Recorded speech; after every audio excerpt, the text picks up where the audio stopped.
Well, joining me now is Andrew Tate, whose videos have been viewed billions of times online, but he's been banned from pretty much every mainstream social media platform, including Twitter. Andrew Tate, welcome back to Piers Morgan Uncensored. Your take on this, I think, is quite interesting because you've been a victim of being, if victim's the right word, but you've been removed from social media platforms for your opinions. Elon Musk has dedicated himself, he says, to restoring free speech. Do you think that's going to include you, for example? I don't think it matters if it includes me or not. I think what's important is that free speech is the #1 weapon against absolute tyranny.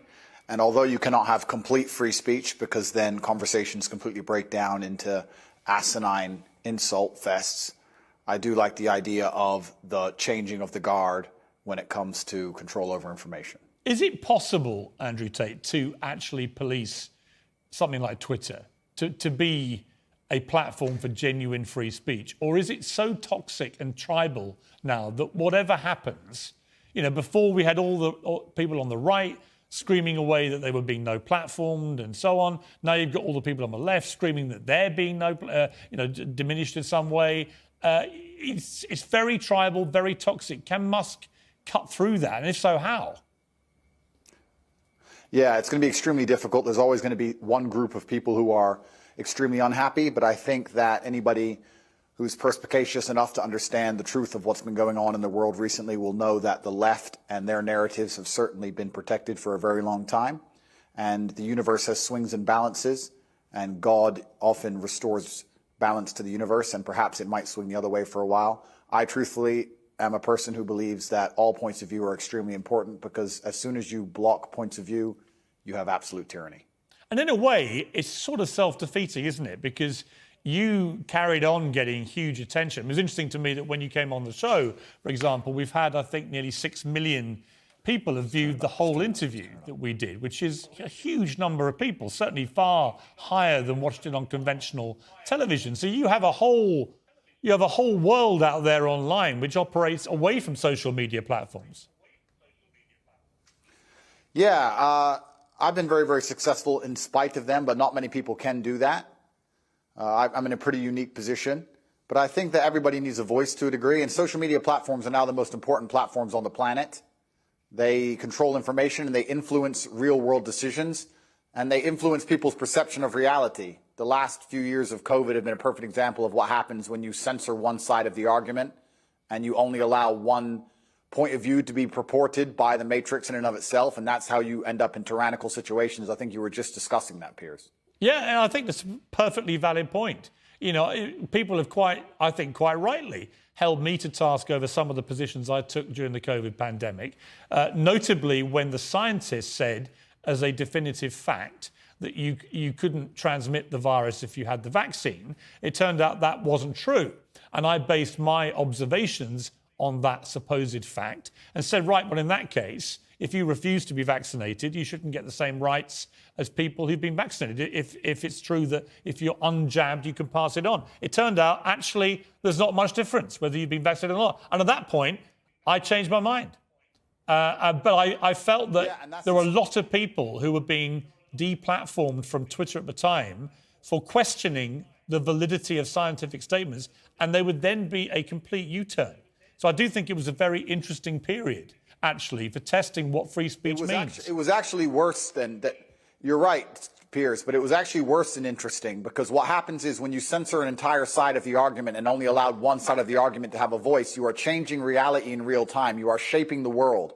The only reason that scam continued as long as it did, and the only reason people didn't get to see their own parents get buried, and the only reason people sat and missed cancer appointments because they were scared of the common cold, was because they were censoring anybody who said anything contrary to the purported version of events that the mainstream media decided they want the entire world to swallow. It's beyond simply interesting, and it's beyond simply funny or coincidental. Yeah, I mean, I will challenge you on one thing. It's not the common cold, right? COVID-19 has killed 6.6 million people. It is one of the most deadly viruses, certainly of our lifetime. So it wasn't the common cold, but I do think it is completely justified for people to say we should be more cautious, I think, about accepting during fast-moving pandemics the word of scientists as being sacrosanct, because on a number of things, from the use of masks to the efficacy of vaccines in preventing transmission, they did massive U-turns. I've read enough history books to know that the people who do the censoring are never the good guys. And they've been censoring a lot of arguments for a very long time in the name of good. They are weaponizing virtue, and it's always in the name of tyranny. Anybody who is out here trying to silence an entire side of an argument on any subject, whether it's COVID-19, immigration, anything else, they are the evil people who are out for absolute mind control of the populace. And they should be feared. I certainly agree. I certainly agree that I think the healthiest thing for any democracy is for all views to be aired and debated. We seem to have lost the ability to debate. You know, when I interviewed you, yeah, we had a few fractious moments, but actually, I thought it was a pretty spirited debate between people who perhaps had, you know, preconceived views of each other. And I've got no problem interviewing you now about these because I think you have an interesting take on this stuff. And that's the key to life. When you reach that level of adolescence in your mindset where you can't handle any point of view that is contrary to your own, then you're truly a broken person. And that's what the internet is purporting. It's very interesting you said about Twitter being tribal. There's a large contingent of people on Twitter who simply cannot handle reading an opinion which differs from their own. And that is a degree of immaturity that we do not need adults to be functioning with in the modern world. No, I agree. If you were Elon Musk, this idea of charging $8 now a month, whatever it is, to access the blue tick premium Twitter account, would you do that? Would you pay the extra? I think that social media companies for a very long time have lived in an absolute fantasy where they've printed money from thin air by charging people for pixels. And they grew into these large conglomerates with too many staff sitting around doing nothing, having coffee breaks. And Elon Musk is a businessman. He's walked into the office and he's firing a bunch of people who are messing around doing nothing. And he wants his business to make money, as it absolutely should. And how he decides that happens is his prerogative.